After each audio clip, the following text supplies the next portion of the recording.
चाहे स्टोरीज कुछ भी हो, ट्रम्प कुछ भी बोले। India, very, very tough, very, very tough. Right? They charge us 52%. You have to understand, we charge them almost nothing for years and years and decades. Markets को जो करना है वो करना है। ट्रम्प ने इस साल इतने रिस्ट्रिक्शन लगाए, इंडिया का मार्केट कोई नहीं गिरा इतना। हाँ, स्टेबल रहा है, रिटर्न ठीक है, एक साल में कुछ नहीं बना बट गिरा भी नहीं। And finally when you are investing, आपकी पैसे 30, 40, 50, 100 कंपनीज में जा रहे हैं। अगर वो अंडरलाइन कंपनी स्ट्रांग है, इस साल का वो फिगर 41.2 का है। अच्छा, तो वो चल रहा है, ये अगले अप्रैल तक चलता रहेगा। Comes to gold and silver. देखिए शायद आप ये सवाल मुझसे एक साल पहले भी बोलते तो मैं बोलता एक्सपेंसिव है, मैं नहीं खरीदूंगा, and I would have been brutally wrong. एक साल में गोल्ड ने जो भागा और सिल्वर ने जो भागा है, तो शॉर्ट में टाइमिंग करना बहुत मुश्किल है। मैं एक साल पहले भी नहीं खरीदता और आज तो बिल्कुल भी नहीं खरीदूंगा।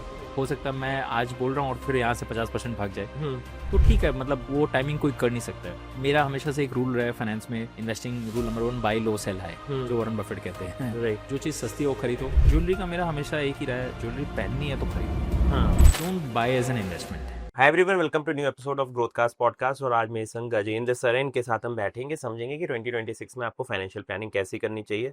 सर के पास मैसिव नॉलेज है when it comes to making sure कि आपकी फाइनेंशियल प्लानिंग टॉप नॉच हो। एपिसोड को एंड तक देखिएगा and do press the subscribe button for more such content. So I think the guest with me today needs no introduction. I have with me Gajendra sir and thank you so much sir time निकालने के लिए। I know आपका बहुत hectic schedule था, but you care about working professional, their financial wellness, इसलिए आपने time निकाला। It means a lot. Pleasure is mine Shashank, thanks for having me. Great sir. Sir I think time short है, but मैं एकदम pointed questions रखता हूँ Yes. So that audience also gets great insight. Sir सबसे पहली चीज, 2026 आ रहा है, मैक्रो इकोनॉमिक कंडीशंस देख रहे हैं, हर कंट्री अपने में ही कंजर्वेटिव होती जा रही है।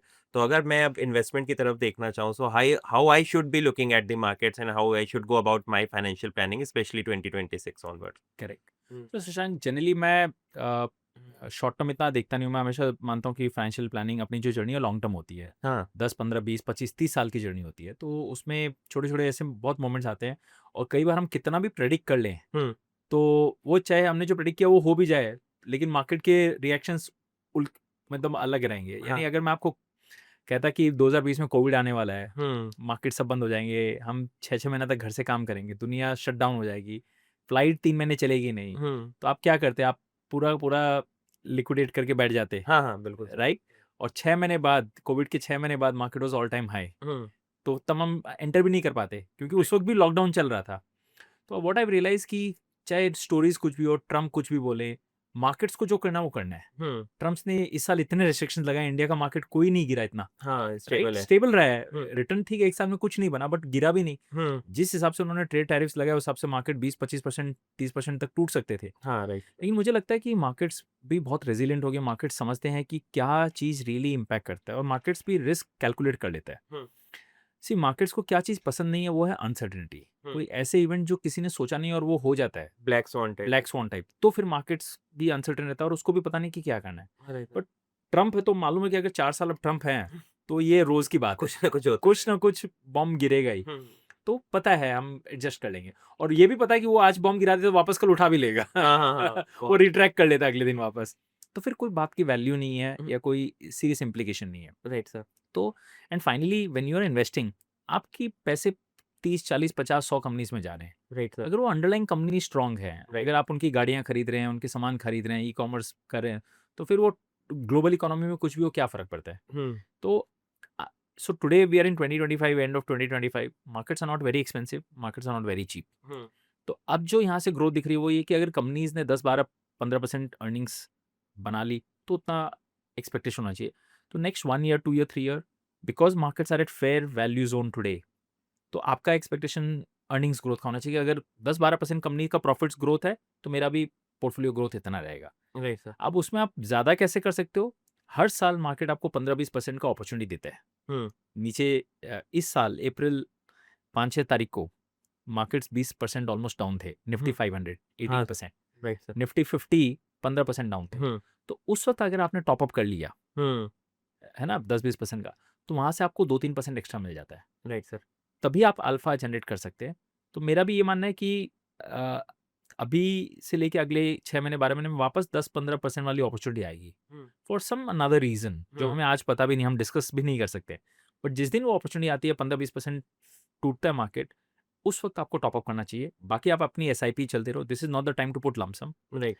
कीप योर SIPs या STPs ऑन रखो, और जब वो अपॉर्चुनिटी आती है स्टेप अप कर दो अपना investment. That's how you will make above average returns in the long term.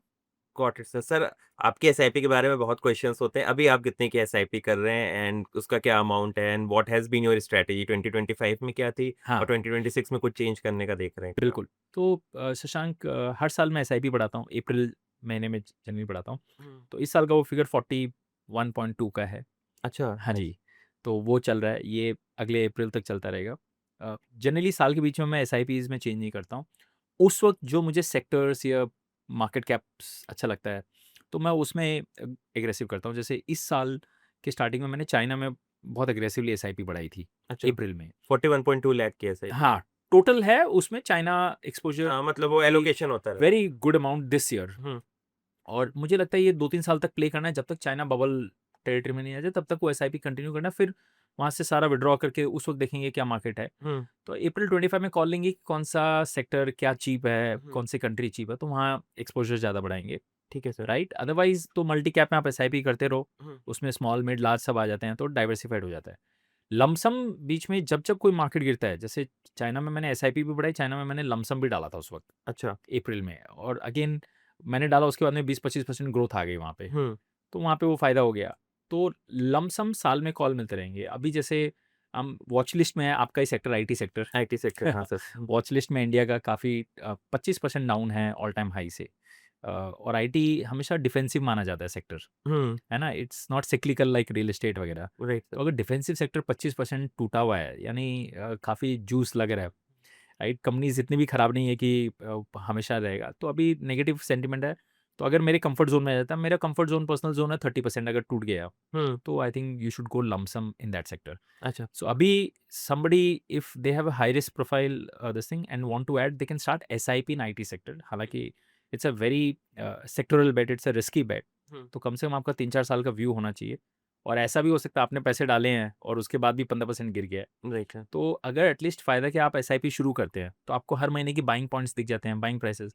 आपके बाइंग प्राइसेस से 20% गिर गया, 15%, तो आप उसमें टॉपअप कर सकते हैं. हाँ, नॉर्मलाइज करने को उसको। SIP में लमसम टॉपअप कीजिए तो आपको फ़ायदा हो रहा है. Right So sir. this is the strategy you should do.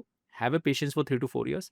Most likely you'll get better returns in the overall market. Right क्योंकि आपने वैसे सेक्टर में पैसा डाला जो अनपॉपुलर है right now, right. Under valued है. तो टाइम आएगा तो वापस सेक्टर जब ठीक करेगा तो आप पैसे बना लोगे. सर आपने बहुत सही बात की सेक्टर की, क्योंकि ज़्यादातर लोगों ने जब इन्वेस्टमेंट जर्नी स्टार्ट की 2020 2021 से की, तो सबकी आदत है साल में यार 18-20% रिटर्न तो बनना ही चाहिए. तो अब इन रियलिटी चेक क्या है वो आप ऑडियंस को अगर बताना चाहेंगे, क्या ये नॉर्मल था, शुरू से ही 20% बनते थे, या कौन सा नंबर है जिस पे आपको खुश होना चाहिए कि अगर इतना? पिछले 45 साल का मार्केट का हिस्ट्री ले, 1980 में सेंसेक्स आया था, 2025 है, 45 साल में मार्केट ने लगभग 15% का एवरेज रिटर्न दिया है. हम्म पिछले 5 साल में हमने 20% प्लस बनाए हैं. राइट. Right sir. तो यहाँ ऑब्वियसली मार्केट का एवरेज से ऊपर है हम्म और ये एवरेज को मेंटेन रखने के लिए नीचे आना पड़ेगा. तो अगर हमने 20% बनाया है तो बहुत स्वाभाविक कि नेक्स्ट 5 साल में शायद हम 10% भी बना सकें, 8% ही हमारा रिटर्न रहे, because we started on a higher base. Right. तो इसीलिए मैं कहता हूँ कि फिलहाल हमारी एक्सपेक्टेशन 10-12% से ऊपर नहीं होनी चाहिए on a normal course. Right. जो मेरा लमसम पोर्टफोलियो का कॉर्पस आज बना हुआ है उस पे I shouldn't expect more than 12% return in the next 3-4 years. मैं कैसे एक्स्ट्रा पैसे बनाऊंगा is when I get these dips जो 15% 20%, और मैं वहाँ कितना लमसम डाल रहा हूँ, राइट। उससे मेरा 2-3% का अल्फा बनता है. तो मेरा historical return has been around 18% 15 साल का. राइट। आप देखो मार्केट्स ने 18% रिटर्न नहीं दिए हैं, वो मार्केट्स 15 पे ने है। 15 से कम ही दिए होंगे शायद. बट जब जब मैंने कॉन्ट्रा बेट्स लेके एडिशनल डाले हैं उससे जो अल्फा है उसके कारण मेरा एवरेज अच्छा दिख रहा है. राइट। बट उसको लेने के लिए आप में करेज चाहिए, सबसे पहली बात है. कॉन्ट्रा व्यू आपका होना चाहिए, पेशेंस चाहिए. 3-4 साल लग सकते हैं आपका वो प्ले आउट होने में, और उस वक्त फाइनली पैसे भी होने चाहिए आपको हाँ करने के लिए राइट, लमसम. सबसे ज़्यादा इम्पोर्टेंट सबसे ज़्यादा इंपॉर्टेंट है. तो ये तीनों चारों चीज़ हैं तो फिर आप थोड़ा एवरेज से बेटर रिटर्न बना सकते हैं. सर एक चीज़ जिसकी प्राइसेस बहुत ज़्यादा भागी हैं वो गोल्ड है, करेक्ट. और गोल्ड अभी कहा जा रहा है कि जो है जिस तरह से ग्रो करता जा रहा है वो might not be sustainable in long run, और सिमिलरली सिल्वर भी कैचअप कर रहा है. पर अगर आप बात करेंगे, कई वुमेन प्रोफेशनल्स भी देखती हैं तो सबका माइंडसेट रहता है गोल्ड एक्यूमुलेट करते जाओ, गोल्ड खरीदते जाओ. तो इस पे आपका व्यू पॉइंट क्या है when it comes to gold and silver invest? देखिए शायद आप ये सवाल मुझसे 1 साल पहले भी बोलते तो मैं बोलता एक्सपेंसिव है, मैं नहीं खरीदूंगा, and I would have been brutally wrong. 1 साल में गोल्ड ने जो भागा और सिल्वर ने जो भागा है, तो हम तो शॉर्ट में टाइमिंग करना बहुत मुश्किल है. बट मैं 1 साल पहले भी नहीं खरीदता और आज तो बिल्कुल भी नहीं खरीदूँगा। हो सकता है मैं आज बोल रहा हूँ और फिर यहाँ से 50% भाग जाए, तो ठीक है, मतलब वो टाइमिंग कोई कर नहीं सकता है। मेरा हमेशा से एक रूल रहा है फाइनेंस में, इन्वेस्टिंग रूल नंबर 1, बाय लो सेल हाई, जो वॉरेन बफेट कहते हैं, राइट, राइट? जो चीज़ सस्ती है वो खरीदो। मुझे आईटी सस्ता लग रहा है तो मेरा खरीदो। रुझान वहाँ है। गोल्ड महँगा लग रहा है तो अगर आज मेरे पास गोल्ड होता तो मैं बेच दिया होता अब तक। होता तो है ही नहीं, तो मैं तो बेचना चालू भी कर दिया होता, ये शायद अब तक निकल भी गया होता। तो आई am not comfortable adding, but सबकी अपनी-अपनी देखिए जर्नी होती है, रिस्क प्रोफाइल होते हैं। सर ये रीजन क्या है इसके प्राइसेस ऊपर जाने का? क्या गवर्नमेंट एक्यूमुलेट कर रही है? Central banks, central bank, central okay. Banks world over central banks की होड़ लगी है। हम्म किसी को भी यूएस डॉलर में रिजर्व नहीं रखना है। हम्म जो भी ट्रम्प अमेरिका ने यूक्रेन में रशिया के साथ किया, हम्म उनके सारे फॉरेक्स रिजर्व्स को यू नो कब्जा कर लिया। हम्म तो फिर चाइना को भी लगा कि भाई जो कल हमारे साथ भी कर सकता है, हम्म इंडिया को लगा हमारे साथ भी कर सकता है। और ट्रम्प ने तो जो हम अलाई थे यूएस के, हम्म सडनली हम हम पे एकदम टैरिफ लगा टैरिफ दिया। लगा दिया एकदम। हम्म यू नो हमें डेड इकोनॉमी हम्म बता दिया। तो कभी ऐसा हुआ नहीं है, तो अब क्या है ना कि अब आप कुछ प्रेडिक्ट नहीं कर सकते हो। हम्म आपके कौन दोस्त है कौन दुश्मन है पता नहीं चलता है। हम्म तो इसीलिए इंडिया ने भी चाइना रशिया के साथ अब वापस बात करनी शुरू कर दी कि भाई हम हाँ कुछ करते हैं। तो इसीलिए अनसर्टेनिटी रीजन है, सेंट्रल बैंक्स रहा है, तो सेंट्रल बैंक्स ने खरीदा। अब लोगों को लगता है फोमो वहाँ आ गया तो लोग खरीद रहे हैं, प्राइवेट सेक्टर खरीद रहा है, हम्म राइट? और सिल्वर में तो खैर इंडस्ट्रियल यूज भी है, डिमांड भी है, ईवी हाँ इन सब जगह उसकी पे यूज हो रहा है, हम्म तो वहाँ भी बहुत ज़्यादा लग रहा है। तो अब ये एक तरह का फोमो बन रहा है। और फोमो में क्या होता है, जहाँ जिस चीज़ का स्कैरसिटी प्रीमियम हो जाता है ना, हम्म तो लोग सोचते हैं कि ये खत्म हो जाएगा और ले लो। और ले लो, ले लो, ले लो। बट कहीं न कहीं जाके वो फँस जाते हैं। वो हम्म म्यूज़िकल चेयर वाला गेम है। हाँ कौन उसमें फँसता है वो देखने वाली बात है सर। हाँ ये बचेगा लास्ट में एक ही जो विनर होगा, बाकी हाँ, फंसेंगे। बाकी फँसेंगे ही हम्म फँसेंगे। रियल एस्टेट में भी ऐसा ही होता हम्म है ना? तो लास्ट में जो फँस जाता है वो फँस जाता है इन्वेंटरी के साथ में। हम्म तो आई am not comfortable playing this game, जहाँ इतने लोग अगर जब सारी दुनिया अगर उसमें जा रही है ना, hmm that certainly can not be the most popular most जिसमें आप पैसा बना सकते हो। Right popular may not be profitable, right right right certainly it is not profitable in the stock market. Specially लोग सर ज्वेलरी ज्यादा purchase करते हैं वहां पे, तो मेकिंग चार्जेस और ये सब वो मिला तो के। फिर और ही अलग गेम है सर। वो हाँ तो उसमें तो और नुकसान वाला सौदा है। हाँ ज्वेलरी का मेरा हमेशा एक ही रहा है, ज्वेलरी पहननी है तो खरीदो, हाँ don't buy as an investment. Investment की इससे बेटर ऑप्शन है, आप गोल्ड ईटीएफ खरीद लो अगर गोल्ड में ही डालना है। हाँ डिजिटल गोल्ड भी है। डिजिटल गोल्ड है, ईटीएफ है, म्यूचुअल फंड्स है, उसमें ले लो आप। Hmm jewellery, gold coins, gold bars, not the very most efficient way, right? लोगों को लगता है नहीं फिजिकल है तो सेफ लगता है, but I think we have gone much beyond that. Right sir. आपके होल्डिंग कॉस्ट होते हैं, रिस्क रहता है, हम्म सारे फैक्टर्स। जब आप बेचने जाओगे तो वापस मार्किंग चार्जेस वो सब दो। हम्म तो लाइफ को सिंप्लीफाई करो ना यार, क्यों कॉम्प्लिकेट कर रहे हो?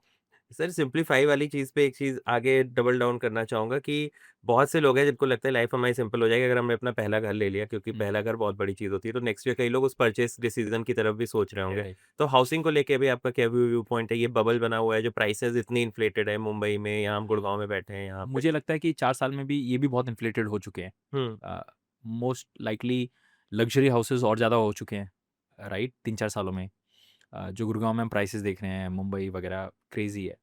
तो अगेन ये भी साइकिल है। 2010 में 11 में ये साइकिल देखी थी हमने रियल एस्टेट में। हम्म, और सो उस वक़्त देखिए 2007-8 में 1 DLF was equal to entire pharma sector in India market cap, हाँ राइट सर। है ना? 2015 में 1 pharma company was equal to entire real estate sector of India. Right. Cycles turned, hmm right? तो ये आज भी होना है। तो certainly this is not the best time to buy, for sure. Renting should be renting preferred. Is always preferable because आपका जो channel है मोस्टली सैलरीड क्लास है। हम्म मैंने भी पहले 7 साल सैलरी जॉब की है। तो मैंने ये देखा है कि जब आप जॉब में रहते हो तो पहले 10-15 साल आपको नहीं खरीदना चाहिए। I am generally of the opinion because you don't know where your career will take you. Right. हाँ आज आप सिटी फिक्स नहीं है आज आप कहाँ गुड़गाँव में हो, कल बैंगलोर में हो, मुंबई में हो, इंडिया के बाहर हो, पता नहीं है, राइट? प्लस हमारी विदिन सिटीज़ जॉब्स चेंज होती रहती हैं, हम्म राइट? अब वो ज़माना तो है नहीं कि हम 20 साल एक ही कंपनी में काम करते हैं। हम्म हम हर 2-3 साल में चेंज करते हैं। तो जब ये सब भी नहीं है तो आपने घर ले लिया ना, तो आपने अपना फिक्स कर लिया। फिर आपको मूवमेंट करना है, कहीं भी करना है, वो इतना ईज़ी नहीं होता है। फिर आप ट्रैफ़िक में टाइम स्पेंड करते हो, राइट? और आपकी कंपाउंडिंग भी ख़त्म हो जाती है क्योंकि आपने बहुत सारा पैसा घर में डाल दिया और बहुत सारे पैसों का जो आप वेल्थ बना सकते थे एसआईपी करके, वो आपने ईएमआई में दे दिया। Right sir. तो आप और फिर कल को जॉब लॉसेस होते हैं। हम्म। अभी हमने सुना टीसीएस ने काफ़ी हाँ 20,000 ले ऑफ्स किए। ले ऑफ्स किए हैं। तो जब ये तो सब जगह होगा फिर, तो फिर स्ट्रेस आ जाता है। हम्म। और आप सोचो, आप घर प्लानिंग करते हो कि 2 जनों की इनकम है, हम्म। तो हम सब ठीक हो जाएगा। बट कल को एक इनकम खत्म हो गई, हाँ तो फिर क्या तो करोगे फिर क्या करोगे? सारा स्ट्रेस एक पे आ जाता है। फिर राइट आप सर। छोटी-छोटी खुशियों पे कॉम्प्रोमाइज़ करना शुरू कर देते हो। तो हमें मतलब क्यों जाना? और मैं ये नहीं कहता कि आप अच्छे घर में मत रहो, आप अच्छे घर में, रेंटल घर में रहो। वहाँ अगर 50 की जगह 60,000 भी देने पड़े, 60 की जगह 70 भी देने पड़े, आप वहाँ कॉम्प्रोमाइज़ मत करो। और ऑफ़िस के पास घर लो, राइट सर। बढ़िया घर लो, फर्निश लो, ऐसे रहो कि आप जैसे खुद का घर है। हम्म। और लंबे टाइम के लिए रहो, मतलब ऐसा नहीं कि अगर आपको विज़िबिलिटी दिख रही है 3 साल, तो 3 साल का आप ओनर के साथ कर लो। और अच्छे आप टेनेंट हो तो कोई ओनर निकालेगा नहीं। हम्म। ठीक है, साल का 5% 7% जो एस्केलेशन है, वो तो inflation, in line with inflation है। Right sir. तो फिर पहले 15 साल, अगर आप 25 के हो तो पहले 15-20 साल आप एसेट्स बना लो। हम्म। आप में मैच्योरिटी आ जाएगी, क्लैरिटी आ जाएगी, कहाँ रहना है, किस तरफ रहना है। तो फिर आप वहाँ पे घर, और जब आपके पास पॉकेट में पैसे हैं या इन्वेस्टमेंट्स में पैसे हैं, तो फिर आपको मतलब आपके लिए और चॉइसेस ईज़ी हो जाता है। आपको इतना सोचना नहीं पड़ता सोचना नहीं पड़ता राइट सर। कि कहाँ से आएँगे। और आपने उस वक़्त अच्छा खासा डाउन पेमेंट कर दिया, तो स्ट्रेस भी कम रहता है, ईएमआई का क्या रहता है। सो मैंने पिछले 20 साल में मैंने ये प्ले आउट किया, and it has worked wonderfully with me. मैं मुंबई में 10 साल पहले तक अंधेरी ही रहता था, क्योंकि बजट उतना ही था, कैपेसिटी उतनी थी। 10 साल पहले मैं चर्च गेट आ गया क्योंकि इनकम बढ़ गई, and life has been amazing in South Bombay. Hmm. तो और आज भी मुझे नहीं लगता है मुझे घर खरीदने की ज़रूरत है, because rental yields are very, आपने बताया था कि मेरा घर बहुत वॉकिंग डिस्टेंस पे हाँ, है। 5 मिनट्स वॉकिंग डिस्टेंस पे। हम्म। तो मुझे काफ़ी लग्ज़रीज़ मिल जाते हैं। I can spend on time on health, hmm. Work में मैं 1 घंटा ऑफ़िस में ज़्यादा बिता लूँ तो रेंटल फ्री हो जाते हैं। हाँ right right right right? Sir. तो you should spend time either on learning, skill building, जिससे क्योंकि टाइम ही एक ऐसा वेरिएबल है जो सबके लिए कॉमन है, राइट। 24 घंटे ही है, तो उसको मैं कितना मैक्सिमम यूटिलाइज़ कर सकता हूँ। तो वो करके मैं अगर अपनी इनकम बढ़ा सकता हूँ, तो मुझे रेंटल देने में क्या दिक्कत है? हाँ टाइम इज द मैं बिगेस्ट वहाँ मनी। 15,000 20,000 का क्यों सोचूँ? Right sir. राइट? तो that is my logic. Sir एक चीज़ और जो पिक की थी लास्ट ईयर और लास्ट टू लास्ट ईयर भी, कि फिक्स्ड डिपॉजिट्स वापस से फैशन में आए थे। फिर बॉन्ड इन्वेस्टमेंट्स की बात शुरू हुई थी। करेक्ट, बहुत ज़्यादा पुश आया था कि यार 8.5-9% मिल रहा है स्मॉल मीडियम फाइनेंस बैंक्स में, करेक्ट। तो आप एफडी में डालना शुरू करो। अब वो थोड़ा नॉर्मलाइज हो गया। हुँ। तो एफडी अभी भी पोर्टफोलियो स्ट्रेटेजी का पार्ट होना चाहिए कि नहीं? देखिए, एफडी आपका वो पोर्शन है जो सेफ्टी वाला है, मैकेनिज़्म है। हुँ। तो सेफ्टी जहाँ आ जाती है ना, तो पूरा फ़ोकस सेफ्टी पे होना चाहिए। वहाँ पे रिटर्न्स फ़ोकस नहीं आना चाहिए, हुँ। राइट?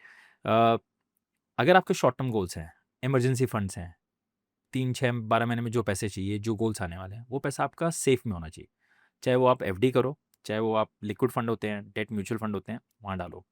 वहाँ अगर आप 1% एक्स्ट्रा रिटर्न के लिए आप थोड़ा एग्रेसिव में जा रहे हो, मेरे को ये बात गले से नीचे नहीं उतरती है। हुँ। हाँ, मैं वो 1% लालच के लिए कैपिटल को कॉम्प्रोमाइज़ कर रहा हूँ। ट्रिपल ए की जगह डबल ए, डबल बी में ट्रिपल बी में जा रहा हूँ, बॉन्ड्स में डालो। बॉन्ड्स में डाल रहा हूँ, जस्ट बिकॉज़ एचडीएफसी बैंक में एफडी में 7% मिलते हैं, लेकिन कोई एक कोऑपरेटिव बैंक है जो 10% दे रही है, हुँ। राइट?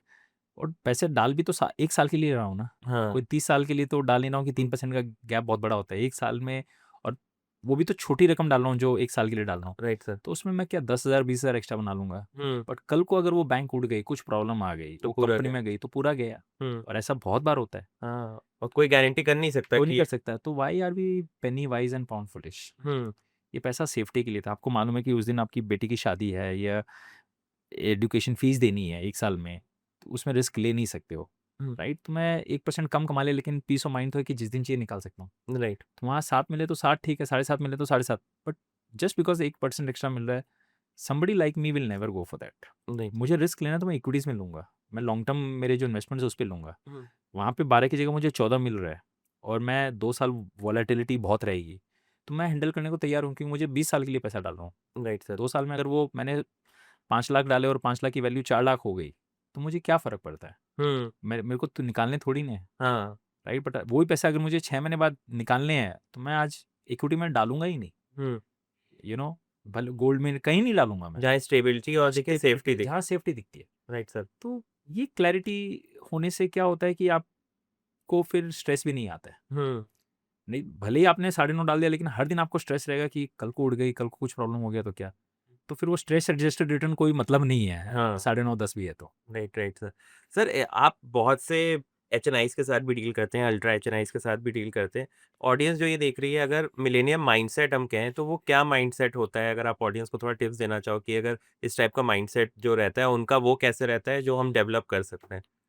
सी मिलियनर माइंडसेट बहुत अलग होता है। वो ये माइंडसेट होता है कि मेरे पैसे कैसे काम करें, अच्छा। राइट? मैं तो ठीक है मेहनत कर रहा हूँ, but eventually my money should work harder than me, right? मैं हफ्ते में चाहे 4 दिन 5 दिन काम करूँ, money should work 24/7, right? Millionaire mindset ये भी रहता है कि मेरी इनकम 2-3 जगह से आनी चाहिए, not relying on one income. चाहे वो पैसिव इनकम बोल दें हम, राइट? तो इसलिए वो लोग रियल एस्टेट में इन्वेस्ट करते हैं, इक्विटीज़ में इन्वेस्ट करते हैं, वहाँ से डिविडेंड आते हैं, अलग अलग प्रोडक्ट्स में इन्वेस्ट करते हैं, तो ताकि एक जगह से नहीं आए, they are not dependent on that. Millionaire mindset is also that they don't believe in कि शो ऑफ करके मुझे करना है, राइट? क्योंकि आप दुनिया को खुश करने के चक्कर में आप गरीबी नहीं बन सकते हो, मतलब आप हाँ, हाँ। खाली खर्चे करते गए just because people like it, दूसरों का ईगो दूसरों सेटिस्फाई का करने। ईगो सेटिस्फाई करने के लिए। तो जितना मैं कमा रहा हूँ उससे नीचे मेरा खर्चा होना चाहिए, राइट? और मैं जितनी सेविंग्स कर सकता हूँ उसको सेविंग करनी चाहिए। जो मिलियनर माइंडसेट होता है वो कंपाउंडिंग को समझते हैं। वो ये जानते हैं कि 15-20 साल देने पड़ेंगे कोई भी चीज़ को सोना बनने में, राइट? तो वो टाइम देते हैं, पेशेंस रहते हैं, और ये चीज़ मैंने भी की है। In 15 years I have now come to reach कि where I can buy anything that I want, I can do anything that I want. तो for me that millionaire mindset is having freedom, having choices, है ना? मुझे कोई फ़र्क नहीं पड़ता दूसरे लोग क्या बोलते हैं। मेरे पास घर नहीं है, कोई फ़र्क नहीं पड़ता है। मेरे पास गाड़ी नहीं है, मुझे कोई फ़र्क नहीं पड़ता है लोग क्या बोलें। मैं आराम से उबर में आता हूँ, ट्रेन में जाता हूँ, कहीं भी मुझे कोई फ़र्क नहीं पड़ता है, कि लोग क्या सोच रहे हैं। Not because I am becoming कंजूस। मैं इसलिए नहीं कर रहा हूँ because that's a smart choice, that's a smart decision. मेरे घर से अगर ट्रेन में फास्टेस्ट वे में मैं पहुँच सकता हूँ आराम से, अगर मैं आज मुंबई में रहता हूँ, लोकल ट्रेन में मैं धक्के खा के जाता, तो मैं एग्री नहीं करता कि आपको धक्के खा के जाना चाहिए।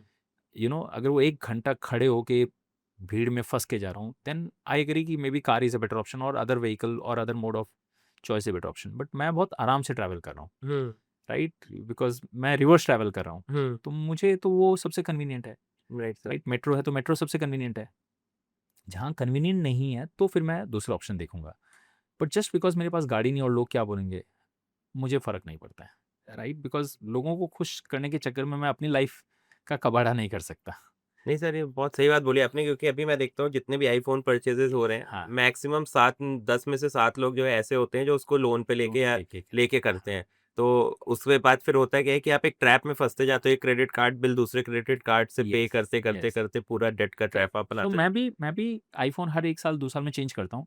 मेरा एक ही कंडीशन, मुझे दिखाने के लिए नहीं हुआ है। मैं इसलिए जब मेरा अगर फ़ोन स्लो हो गया ना, दैट आई कांट टॉलरेट। हाँ, वो स्लो हो जाता है for whatever reasons. Efficiency play आप पे। एफिशिएंसी प्ले मेरे को, मतलब मेरे लिए टाइम बहुत कीमती है। मुझे अगर आपको कुछ दिखाना है तो मुझे 1 सेकंड में दिखाना है। मेरे टाइम आई कांट वेट कि 1 मिनट तक वो लोड हो रहा है या व्हाटएवर। तो इसलिए अगर कुछ नया आता है तो चेंज करो, मुझे फ़र्क नहीं पड़ता because beyond a point money is not a question कि आप 1 लाख का खरीद रहे हो, नहीं। राइट, आपने इतनी वेल्थ बना ली कि आप ले सकते हो। Right sir. बट मैं इसलिए लेता हूँ नॉट बिकॉज़ कि मुझे दूसरों को दिखाना है, बट बिकॉज़ मेरे मेरे लिए फास्टेस्ट होना चाहिए। इससे अच्छा मैं अगर अच्छी फ़ोटो खींच पाता हूँ, कहीं भी जाता हूँ, अच्छी मेमोरीज़ बना पाता हूँ, तो वो मेरे लिए मायने रखती है। Right sir. But never for show off purpose. And I realise कि जितने जो मिलियनर माइंडसेट लोग होते हैं, जितना अमीर बनते हैं ना, उतना उनको लगता है कि it's not about show off now, right, you know they have become rich or whatever because of their mindset, and people are now coming to them because of who you are right, and not what you wear or what you show off। Right sir. क्योंकि वो show off पता चल जाएगा, देखो वो life long नहीं रहने वाला है। आज नारायण मूर्ति को दिखाने की जरूरत नहीं कि उनके पास क्या वेल्थ है, नंदन निकले जी को दिखाने की जरूरत नहीं है। Right sir. And they are very down to earth, very humble, वैसे है। तो beyond a point money is not एक पॉइंट तक बहुत लोगों को सिग्नलिंग फैक्टर लगता है कि I have arrived in life where I live, but आप जब उस लेवल से निकल जाते हो ना, तब आपको कोई फर्क नहीं पड़ता है। नहीं सर, ये बहुत अच्छा तरीका है देखने का कि यार जो मैं खरीद रहा हूँ वो कितनी एफिशिएंसी मेरी लाइफ में ला रही है। अगर एफिशिएंसी सेम है तो फिर उसका वैल्यू ऐड क्या हुआ? कोई वैल्यू क्या ऐड है, है हाँ, नहीं। मैं जब था ना 5-10 साल पहले, मैं भी सोचता था कि यार अपने भी अरमानी का शर्ट, ये सब सब हुँ, ये अच्छा लगेगा। बट जितने आप उस ज़ोन में चले जाते हो, फिर आपको लगता है क्या फ़र्क पड़ता है। हाँ, पॉडकास्ट करना है, पहले सोचता अरे ये अच्छे बैंड के आओ, बहुत लोग देखेंगे। बट बाद में लगता नहीं, पॉडकास्ट में लोग आपको सुनने आ रहे हैं, कंटेंट मैटर आपको करता कंटेंट देखने आ रहे हैं। आप क्या पहने हो, क्या घड़ी पहने हो, क्या उससे फ़र्क नहीं पड़ता है। आप कितना सही बोल रहे हो, अच्छा बोल रहे हो, उनको इससे क्या फ़ायदा हो रहा है, वैल्यूएडिशन हो रहा है, वो मैटर करता है। राइट, राइट, तो फिर then focus on the content, right. You know, that is what you have learned.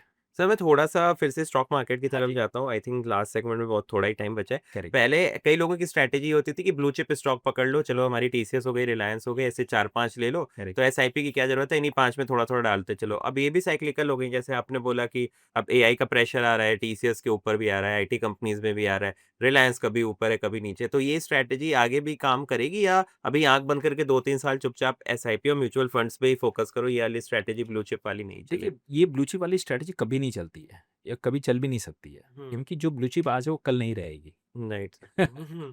और आपको पता नहीं है कब साइकिल टर्न होगी, राइट सर। राइट? तो जो आज से 40-50 साल पहले ब्लू चिप्स थे, वो अब नहीं है। Hmm, IBM was the blue chip of their time. अब राइट। आईबीएम को कोई पूछता भी नहीं है। आज एप्पल या माइक्रोसॉफ्ट है, 5 साल बाद वो भी शायद रेलेवेंस नहीं रहेंगे। हाँ। गूगल रेलेवेंस नहीं रहेगा, राइट? सडनली चैट जीपीटी आया तो लोग गूगल को भूल गए हैं, हुँ, राइट? तो ये ब्लू चिप्स कभी परमानेंटली हो ही नहीं सकती, और जितना टेक फील्ड में आप जाओगे ना, उतना मोर्टेलिटी रेट हाई होगा। There will always be new winners, hmm, right. Right? वो इनकम्बेंट कभी भी लंबा नहीं चल सकते हैं। हुँ, तो ये तो आपके पास वो रिसर्च और टाइम फ्रेम होना चाहिए कि आप टाइम करके रिसर्च करके पोर्टफोलियो से इन आउट कर रहे हो। हुँ, बट एक सैलरीड इंसान के लिए पॉसिबल नहीं होता हाँ सर। है ना? तो उनके लिए बेस्ट है कि मैं खुद सीएफए हूँ, बट मैं कर सकता हूँ। मेरे पास टेक्निकल नॉलेज है, मैं कर सकता हूँ, बट टाइम नहीं है, हुँ, इंटरेस्ट भी नहीं है, राइट? तो नहीं है तो फिर मैं क्यों दिमाग लगाऊँ? जो फंड मैनेजर है जिसका पास रात-दिन है हुँ, काम है। अभी जैसे हमने आईटी सेक्टर में सोचा कि है, तो हमने आईटी सेक्टर एनालिस्ट से बात की जो म्यूचुअल फंड में आईटी सेक्टर पे रिसर्च करते हैं, जिन्होंने 15 साल खाली आईटी सेक्टर को ट्रैक किया। हुँ, उनसे हमने व्यू लिया कि आपका क्या व्यू लगता है, तो हुँ, उनका जब व्यू से हमें वैलिडेशन मिला, तभी हम सोचे कि हाँ, अब हमें धीरे-धीरे बिल्डअप करना चाहिए। बिल्डअप करना चाहिए। तो वो जो नॉलेज दे सकते हैं, मेरे पास तो उसकी 1/10th भी नहीं है, 1/100th भी नहीं है, राइट सर। क्योंकि वो तो टीसीएस, इन्फोसिस, गूगल सबका नंबर इन एंड आउट जानते हैं। हुँ, तो you have to rely on the expert, hmm, right? और मैं सोचूँगा कि मैं उससे 1% बचा लूँगा, उस 1% के चक्कर में आप 10-15% का अपसाइड को कर रहे हैं, अपने ईगो के लिए या अपने 1% कॉस्ट के लिए। हुँ, तो अगर कोई दुनिया में अच्छा काम कर सकता है, तो मैं क्यों अपना दिमाग लगाऊँ? राइट। ये सारी अच्छी कंपनीज़ हैं, गूगल, माइक्रोसॉफ्ट, बट सब एआई खरीद रही है, बना नहीं रही हुँ, है ना? Right sir. माइक्रोसॉफ्ट भी तो सोच, मैं क्यों एआई, एआई ओपन, क्या ओपन एआई है ना? ओपन है, हाँ। ओपन एआई को मैं क्यों क्यों इतना पैसे देके खरीदे हैं? हुँ, माइक्रोसॉफ्ट के पास क्या टीम नहीं थी, वो बना नहीं सकती थी? But hmm, somehow they lost, they know कि these are the better people, तो मैं खुद से बनाऊँ, इससे अच्छा मैं खरीद लूँ competency, right, right. Right? Meta ने व्हाट्सएप को खरीदा था, हुँ, वो भी बना सकता था लेकिन नहीं बना पाए ना, हुँ, तो व्हाट्सएप को खरीद लिया। तो सेम जब बड़ी-बड़ी कंपनीज़ जिनके पास लाखों करोड़ों इंजीनियर्स हैं, सब आईआईटी, आईआईएम, हार्वर्ड वाले हैं, वो अगर प्रेडिक्ट नहीं कर सकते हैं कि क्या आने वाला है, तो इसीलिए कहीं से कोई स्टार्टअप निकल के आता है वो बड़ा, तो उसको खरीद लेते हैं, हुँ, राइट? तो मेरे पास कॉम्पिटेंसी नहीं है, तो मैंने खरीद ली कॉम्पिटेंसी। हुँ, तो अगर आपके पास स्टॉक मार्केट में पैसे मैनेज करने की कॉम्पिटेंसी नहीं नहीं है, है। तो आप खरीद लो ना, खरीद लो, किसी को आउटसोर्स कर राइट। दो, वो आपको करके देगा। हुँ, आप ये क्यों सोचते हो कि मैं ही खुद कर लूँगा? हुँ, या तो आप जॉब पे फोकस कर पाओगे या यहाँ करोगे, दोनों जगह तो नहीं हो पाएगा। और राइट। 4-5 साल में एक बड़ी गलती आपने कर ली ना, तो हुँ, पूरा 5 साल का रिटर्न बराबर कर दिया। बराबर हो जाता है सर, हाँ। आपने कॉस्ट जो बचाए थे ना, वो सब कंपाउंड इंटरेस्ट के साथ आप पे करके जाओगे। Right, right, right. सर अब ये भी देख रहे हैं कि अभी सेबी और ये जितनी भी इनकी गाइडलाइंस जो है आपकी गाइडलाइंस बेसिकली एफएनओ ट्रेडिंग इन सबकी तरफ स्ट्रिक्ट होती जा रही है। Correct. But mutual fund as a product है कि वो अभी सेन है, उसमें क्लैरिटी है। सो आई थिंक जैसा आपने बताया investment strategy should pivot on mutual fund until unless time अगर आपके पास बहुत है तभी ट्रेडिंग और एफएनओ में जाओ, नहीं तो वो बहुत खतरनाक है। देखिए, एफ-एंड-ओ में भी कोई 1 आध परसेंट पैसा बनाता है, हाँ, 90% ही 90% खोते हैं। तो why to play a game where your upside is limited, या एंड डाउनसाइड इज़ अनलिमिटेड, जहाँ पैसा ही खत्म हो जाता है। Hmm, I want to play an asymmetric game, जहाँ मेरा डाउनसाइड लिमिटेड है, अपसाइड अनलिमिटेड है, राइट सर। राइट? तो म्यूचुअल फंड में लॉन्ग टर्म स्टॉक में कंपाउंडिंग कर रहा हूँ। शॉर्ट टर्म में मार्केट वोलेटिलिटी आएगी तो 10-15% ही मेरे डाउन होंगे, बट लॉन्ग टर्म में तो अपसाइड अनलिमिटेड हुँ, है। तो I want to play that game. और जब मुझे मालूम है कि आपके एफर्ट से, आपकी एक्सपर्टीज से मैं अच्छा कर सकता हूँ, तो ठीक है, मैं अगर 1% मेरा कॉस्ट लग रहा है, आई एम होपिंग कि आप 1% से ज़्यादा वैल्यू करके दोगे। राइट, नहीं तो मैं खुद भी कर सकता हूँ। और वो लॉन्ग टर्म में हम देखें तो फंड मैनेजर्स हैं, तो उन्होंने किया है, right, right?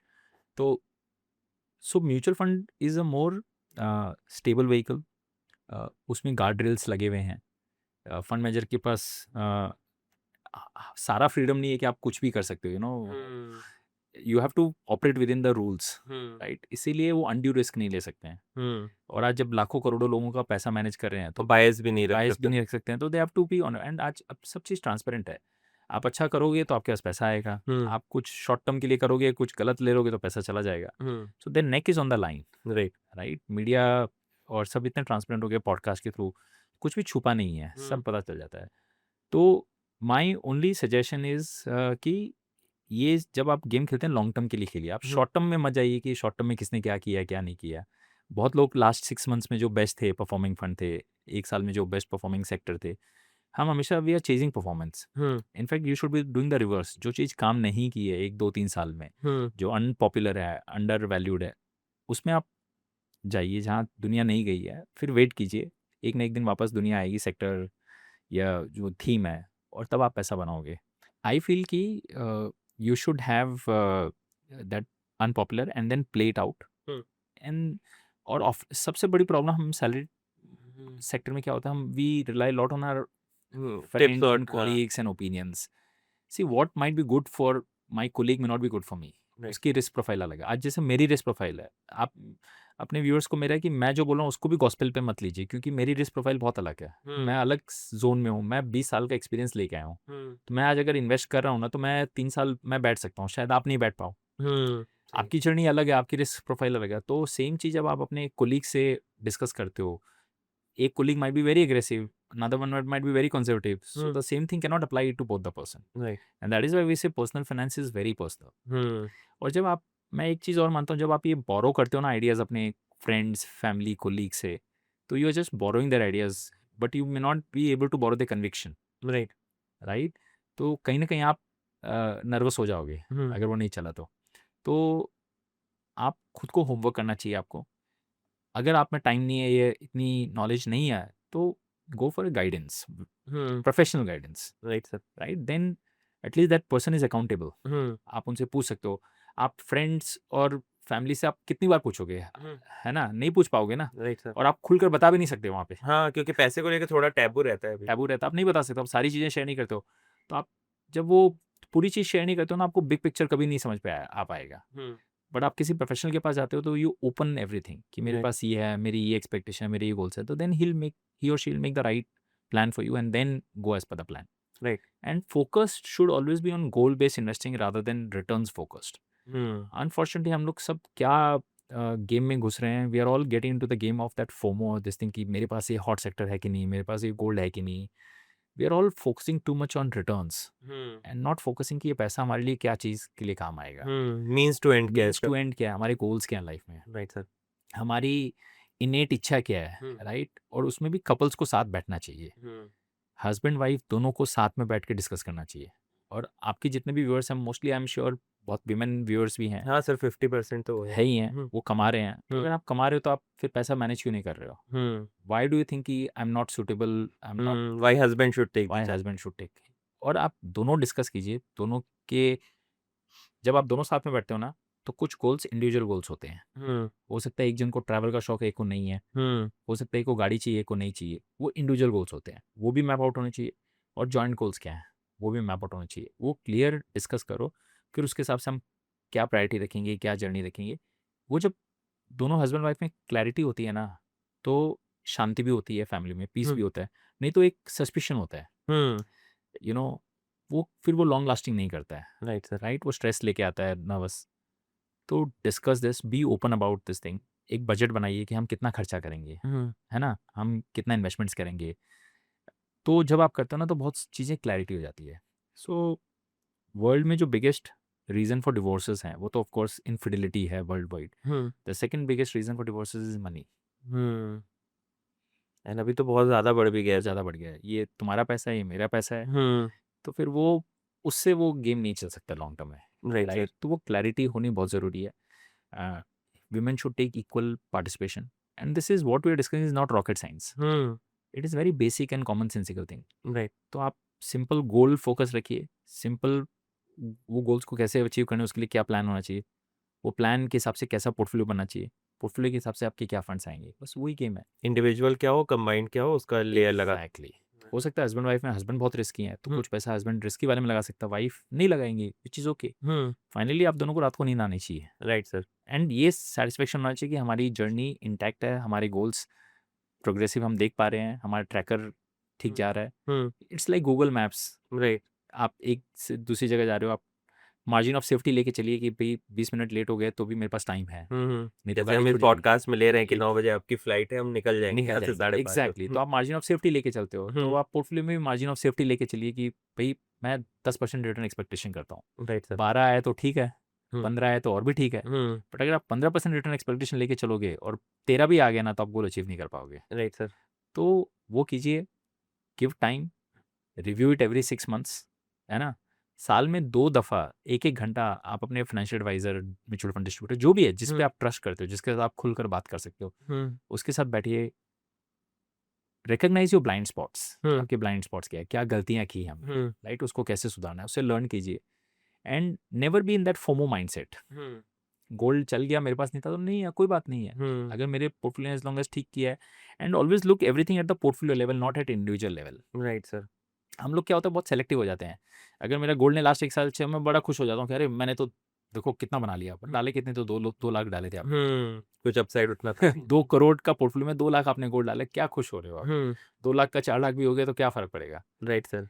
At the overall holistic portfolio level, what is the CAGR of the portfolio, right? वो अगर आपका एक स्टेबल जोन में है 10 to 12% जो मैं बता रहा हूँ, I think you are in great shape.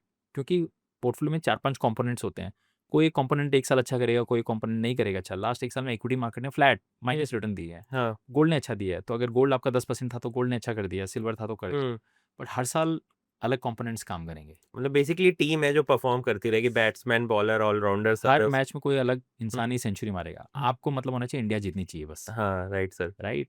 तो वो है, हम लोग प्रॉब्लम क्या होता है, मैन ऑफ द मैच पे ज़्यादा फोकस करते हैं। हाँ कि कौन है, वो हमारी टीम में था कि नहीं था। हाँ, है ना? तो ड्रीम 11 पे भी आप टीम वैसी बनाते हो जो लास्ट में अच्छा खेला है, तो चलो अब इसको इस टीम में ले लेते हैं, बट हाँ। वो ऐसा नहीं होता है। Right sir.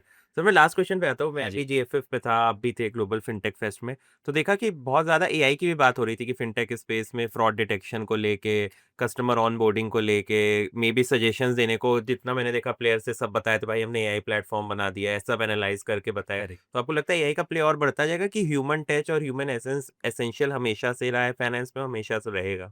देखिए, AI बढ़ेगा, नो डाउट, राइट? बट इसका मतलब नहीं है ह्यूमन डिसीजन मेकिंग कम हो जाएगी। देखिए क्या होता है, गोइंग फॉरवर्ड आपकी मेरी वैल्यू सबसे ज़्यादा वहीं होगी डिसीजन मेकिंग में, सर। राइट? नॉट कि आप कितने घंटे टाइम काम कर रहे हो, राइट? क्योंकि हम बहुत सारा जो काम करें तो AI हमारे लिए आराम से कर सकते हैं, तो हमारी बहुत टाइम बचा सकती है, लेकिन जो क्रिएटिव माइंडसेट है वो नहीं AI अभी तक कर सकता, उतना लेवल तक नहीं पहुंचा है, हाँ। राइट? तो उसमें आपको, आप क्या वैल्यूडेशन क्लाइंट को कर रहे हो through your experience, through your thinking, वो AI के लिए इतना ईजी नहीं है। AI मेरे को टूल्स दे सकता है, मेरे लिए एनालिसिस कर सकता है, मेरे लिए सब कुछ कर सकता है, बट डिसीजन आपको लेना पड़ेगा सारी एनालिसिस के बाद में। तो वो वैल्यूडेशन एडवाइजर अगर कर सकता है तो ही doesn't have to worry, but उसके लिए प्रॉब्लम एक ही है, that advisor always have to be one step the ahead. Curve.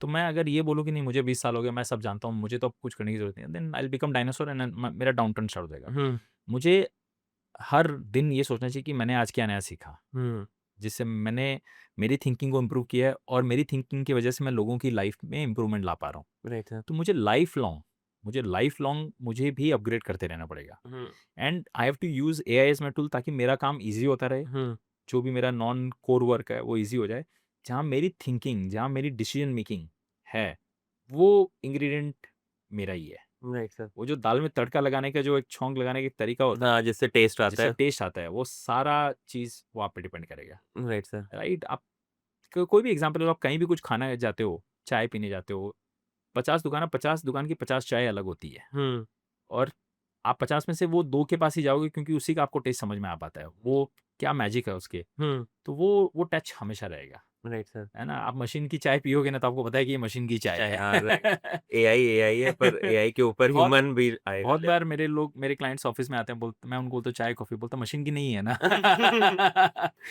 तो आप देख लीजिए। राइट तो so you have to know कि मशीन के क्या एडवांटेजेस हैं, क्या डिसएडवांटेजेस हैं। Sir. Play to their strengths, right sir. You know, make AI as your servant not as your master. Right sir. तो और लास्ट एंड फाइनल थिंग, अगर आप एआई में भी जाके फाइनेंशियल प्लान डालोगे ना, वो सब बना के दे देगा। लास्ट में एक लाइन लिखेगा, please consult your financial final planner. Sir ये बहुत ही अच्छा नोट है to end this podcast. Thank you so much for taking out. Pleasure. I hope our audience find value in this, right sir. And अगर उसमें से वो एक दो चीजें भी सीख पाए और उसको अप्लाई कर पाए, then this conversation would have been worth doing it. नहीं sir, you deserve all the appreciation, क्योंकि जितने मैसिवली आप ऑपरेट कर रहे हैं एट स्केल फाइनेंशियल अवेयरनेस बढ़ाने के लिए, बहुत ही ज़्यादा मैं मोटिवेटेड होता हूँ उसको देख के, क्योंकि आप दिन रात आप इसी एक डायरेक्शन में लगे कि India should be financially aware, and I think that's a Nobel mission. क्योंकि अगर हम ऐसे, इंडिया इज व्हाट इंडियंस मिलके तो इंडिया बनाता है। अगर हम सब खुश नहीं रहेंगे, इन द सेंस हमारी लाइफ में अबंडेंस है, सबकी लाइफ में हमारे पास चॉइसेस हैं, हम आज वही काम करें जो हमें अच्छा लगता है, right not because we are working because money कमाना है। तो फिर अगर हम हैप्पी होंगे तो इंडिया अपना see we are all somehow going in a wrong direction की जीडीपी में नंबर 1 होना चाहिए, but at the end of the day if you are not happy, happiness index देखनी चाहिए। हैप्पीनेस इंडेक्स नहीं है, हम एक रैट रेस में हैं, हम भागे जा रहे हैं, तो फिर what is the point? Right sir. तो money should serve the purpose of a servant, and the idea is to make you happy wherever possible, right sir. right? It cannot buy everything for you, but wherever it can buy, focus on that, and then look for inner peace की आपको life में क्या चाहिए, what makes you happy, right sir. and वही करो sir आप। Thank you sir for so much for taking out time. Thank Very you.